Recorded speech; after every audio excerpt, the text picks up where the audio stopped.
Hi everyone, my name is Frank Pampanella from PM Music Center. Today I'm here to talk to you about how to assemble a pearl bell kit. This is the bell kit.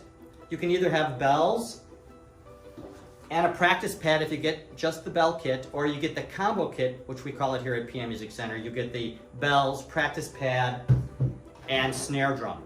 I'll talk about how to assemble all that and put it on your stand. For the bells, which I think is the trickiest part of this whole thing, you have this top piece here, which basically has what I call a key at the top. You make sure there's a separation between the silver piece and the black piece. You take your bells, you stick this into the keyhole, turn it to the right, and then righty-tighty. Tighten it up, and that locks it into place. Now you're ready to go ahead and put it onto the stand. Slip it in, open up the base, and your stand is assembled and you're ready to play the bells. If you wanted to make it even easier, you can go ahead and assemble it with your whole stand together by just turning your stand, putting it in the keyhole, and not taking the top piece out.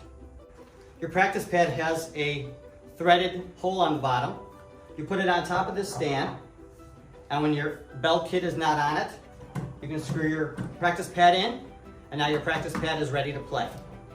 If you need to put your snare drum on the stand, you only have one base, but you'll have two different tops if, again, you go ahead and get the combo kit, which has the real snare drum and practice pad and bells. You open up the top of this, put it on, take your snare drum, rest it on top. If it doesn't fit, there's a black piece here that you would loosen, and it makes the basket even wider. Once this is put up, you tighten it.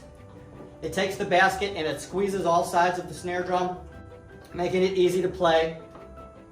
Then you could adjust the height, and you could adjust the angle if you're going to use traditional grip or you're going to use match grip. I always suggest putting the snare throw right in front of the player. This gives you the option when you play to play over the snares if you want to play with some dynamics and some ring in the head. Thank you very much. This is PM Music Center saying, talk to you next time.